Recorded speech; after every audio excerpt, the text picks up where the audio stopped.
Regresamos a su programa Arroz con Mango. Recuerda que estamos en vivo en LTV, el canal de La Tribuna. Ya se encuentra nuestra invitada y le doy la bienvenida a mi buena amiga Ismania Platero. Ella es defensora de los derechos humanos. Ismania, ¿cómo estás? Como los chavos nos saludamos. ¿Qué hay? ¿Qué hay de nuevo? ¿Qué me contás? ¿En plena actividad? Pues muy bien, te voy a decir, ha sido todo un panorama de sorpresas durante todo este periodo, porque hemos tenido cosas trascendentales en materia de migración a través de la región centroamericana.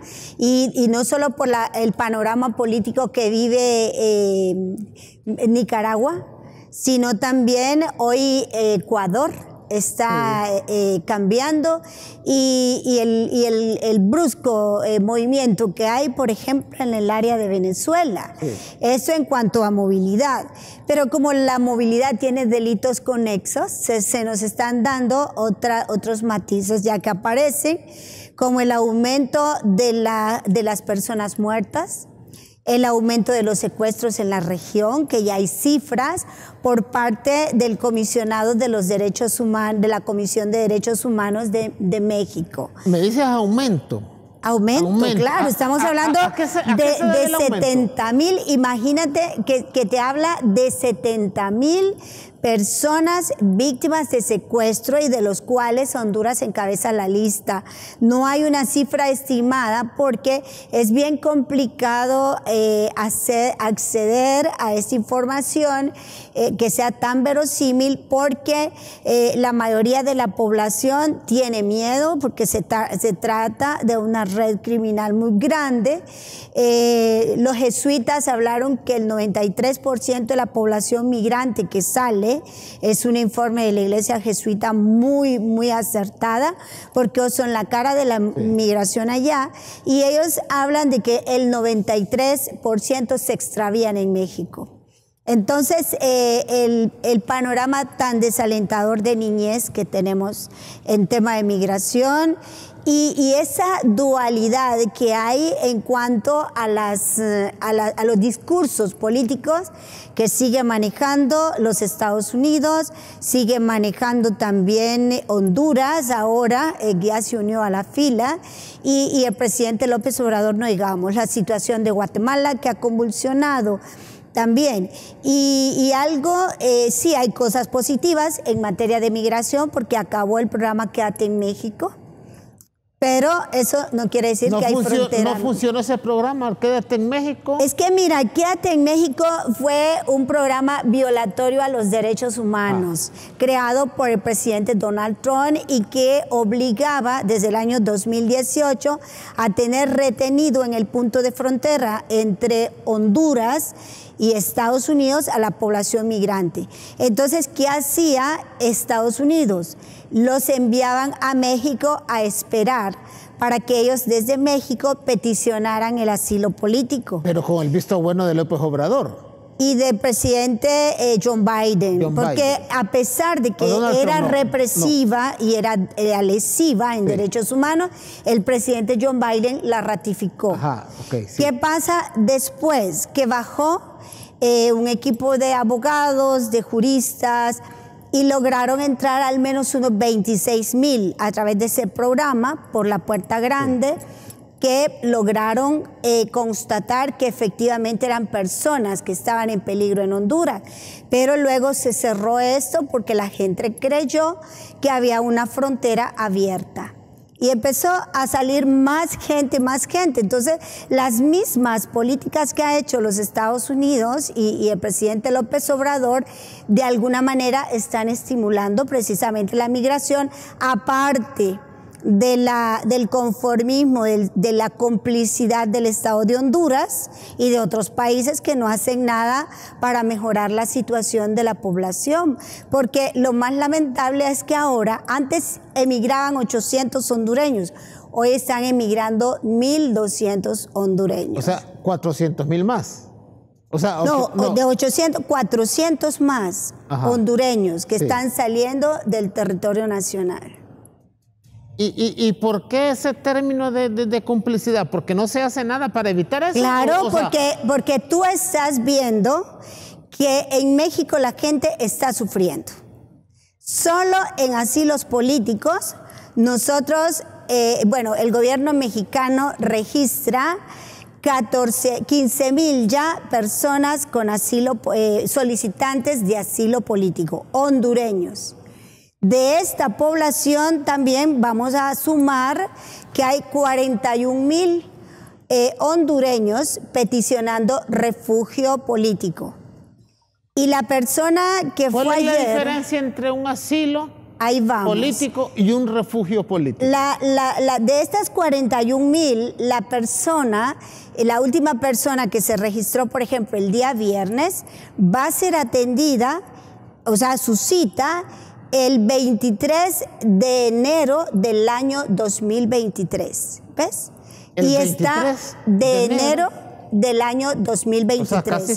Estamos hablando que toda la mitad del año estas personas van a estar precisamente en los albergues de Tapachula, completamente hacinados, completamente, no hay ya capacidad. Es más, Tapachula ya no es la sede de la migración, sino que es Oaxaca, en donde se hizo un gran campamento, un mega campamento, una carpa, en donde se está atendiendo a la población migrante. Ahora, ¿cuál es la diferencia? Los hondureños que han peticionado para el refugio son elegibles tanto en otros países como en México, cuando comprueban que efectivamente vienen de un país donde hay hambre, donde hay necesidades de salud, donde hay violencia, donde hay problemas de carencia de todo tipo, económicas, falta de empleo. Califican al refugio. Cuando no califican al asilo, cuando no tienen pruebas para comprobar que, por ejemplo, dice alguno, mire, yo soy víctima de persecución y me quieren matar, pero ¿dónde están las pruebas? Sí. Entonces ahí es donde la población tiene el fracaso, porque Estados Unidos ahora que se abolió el programa Quédate en México, ya no los va a regresar a México, sino que los va a ver en territorio estadounidense. Pero cuando ellos se enfrenten a su audiencia de miedo creíble con la Corte de los Estados Unidos, ellos tienen que tener un caso real, con pruebas, y que puedan decir, efectivamente usted dice la verdad, porque allá no vas a ir a inventar una historia. Ni tampoco va a decir, no, es que me están persiguiendo porque... Tienes que llevar suficientes pruebas, Tiene que llevar porque es una audiencia, es una audiencia. Antes la gente llevaba una denuncia de la DPI o, por ejemplo, llevaba una denuncia o una queja de CONADE. Las quejas no sirven para nada, pero las quejas te ayudan en Honduras, porque si a esta persona que fue a poner una denuncia a la policía y luego va a un organismo de derechos humanos y dice que tiene peligro y no se le ayuda, entonces esta persona ya tiene una evidencia de que fue y que tuvo algún percance o qué sé yo. Pero es muy complicado que la gente tenga confianza en la policía y que vaya a poner denuncias a la policía, porque por lo general para tener un asilo político tiene que ser parte del Estado de esta persecución, como por ejemplo la omisión por parte de las autoridades del Estado de Honduras en salvarle la vida a una persona, como el caso que está dándose ahorita de 53 mujeres, hablábamos ya hoy, que han desaparecido en Honduras, que muchas fueron a las fiscalías, a diferentes fiscalías, y sin embargo no son escuchadas. Las remiten a la unidad de Maras, las remiten a otras unidades, y cuando llegan a estas unidades son el cuello de botella, porque lo primero que te hacen es, desde ahí empieza la violación a los derechos humanos de una víctima, porque te dan un papel y te dicen, juro que es cierto lo que voy a decir, y si no, pues me someto a que me metan a 2 o 3 años de prisión por mentir, ¿no? Y tienes que firmar eso. Desde ahí ya la persona siente temor, porque después te dicen, ¿a quién viene a denunciar usted? ¿Lo conoce? ¿Es su vecino? ¿Cómo se llama? Deme la dirección, y te empiezan a pedir datos de la persona que te está violentando tus derechos, que te está amenazando, que te está persiguiendo, y la gente tiene miedo. Porque muchas de estas personas después pues aparecen muertas o desaparecen. Ismania, ¿cuántos, actualmente cuál es la cifra que manejan ustedes de hondureños que están pidiendo asilo político y hondureños que están solicitando refugio?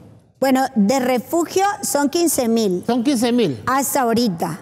Y te estoy hablando de cifras, digamos, que se cotejaron el día sábado. El día sábado. El mismo día se habló de la última persona, que fue una hondureña que ingresó, que te suma 41,000 hondureños. Pero esta persona que ingresó va a ser atendida hasta enero del año 2023.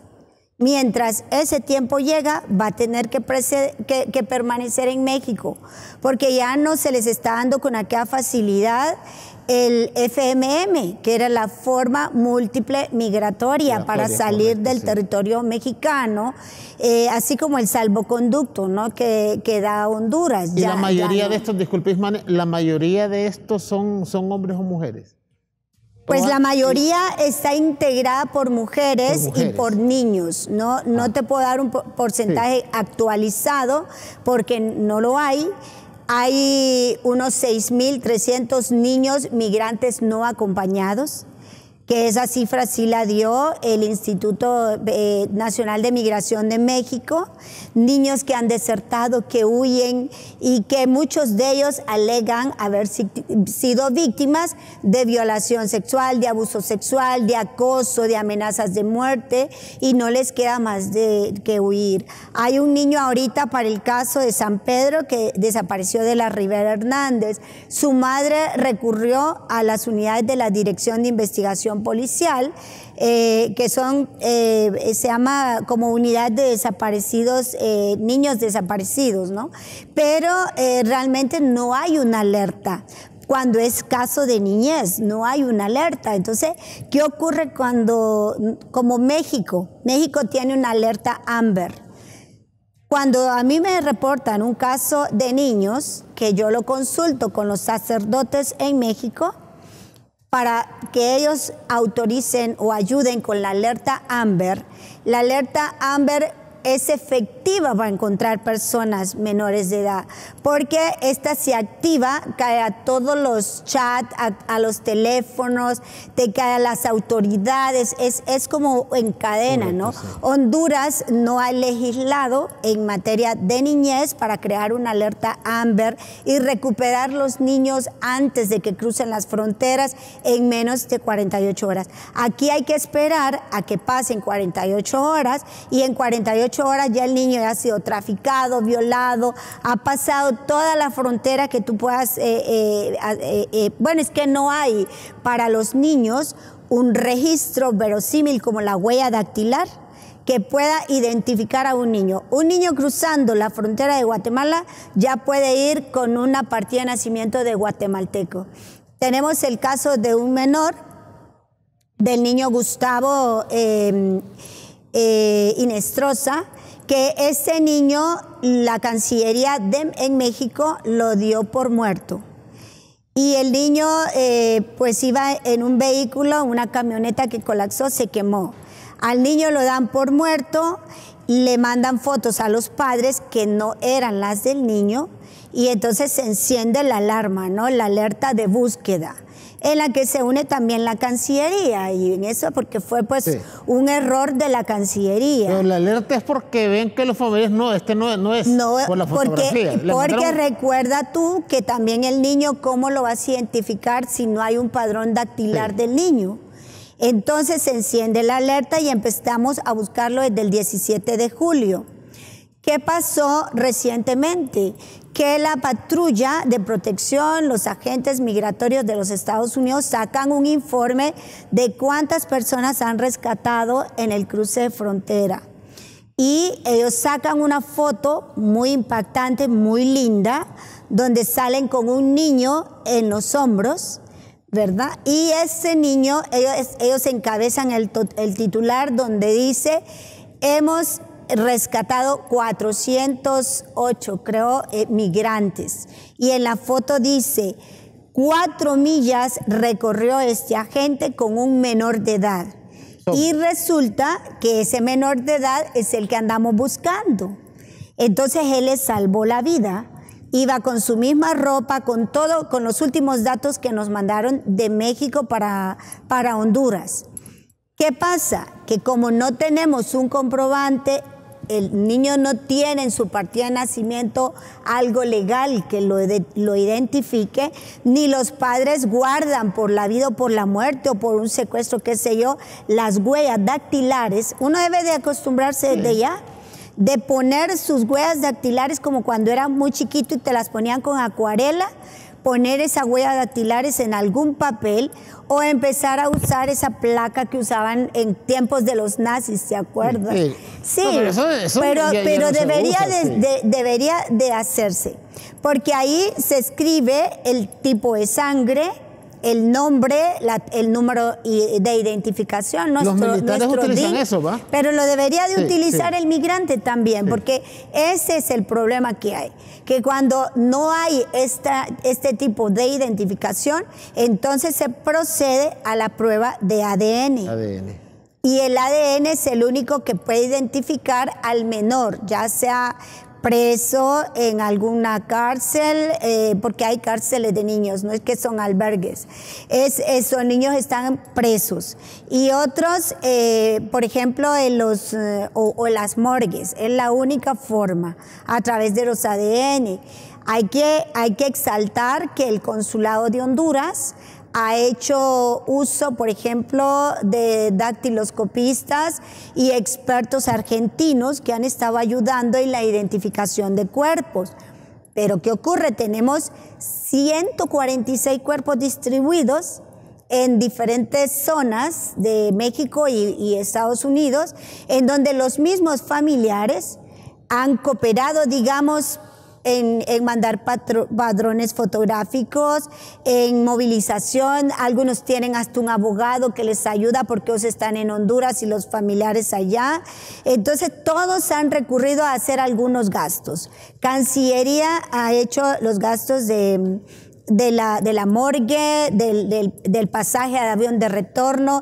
Incluso un enfermo se logró identificar que Cancillería le dio asistencia en el hospital, ¿verdad? Y para tener un retorno asistido, junto con otro acompañante, porque estaba grave y el gobierno mexicano le dio la residencia. Te digo, ese fue un caso muy especial y que ha tenido toda la asistencia por parte del consulado. Pero los cuerpos todavía no llegan de las personas repatriadas y eso es una muerte lenta para los padres.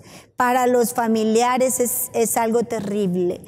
Ayer me hablaba una persona de San Pedro Sula, igual que su madre murió, que no puede retornarla y que no hayan cómo hacer, no hay esa respuesta inmediata de parte de la Cancillería, porque no hay coordinación entre el Ministerio Público, entre la Interpol, que tendría que tener un rol muy importante porque es internacional.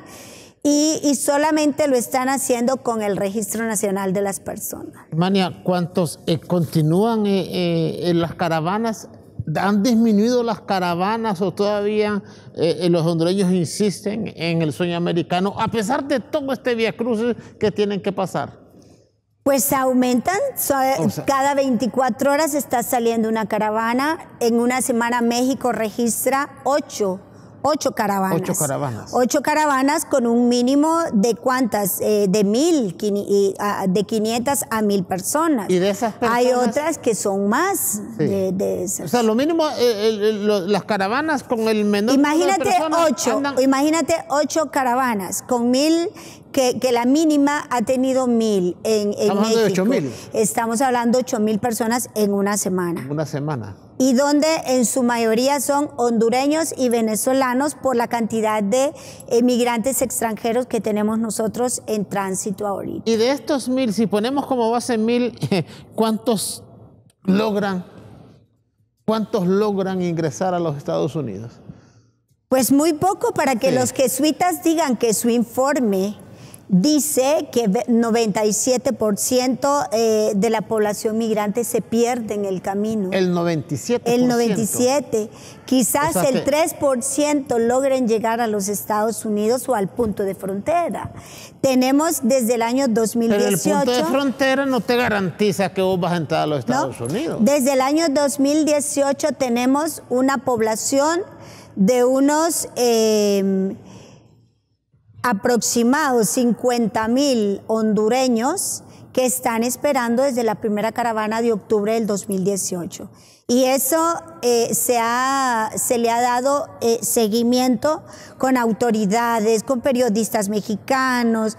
Bueno, se hizo hasta un documental muy bueno desde Honduras hasta la región de los Estados Unidos, que es la de Me Voy Pa'l Norte, para verificar en cada lugar realmente si habían personas que trabajaban o si solo se estaba utilizando a los migrantes o cómo es la situación. Correcto.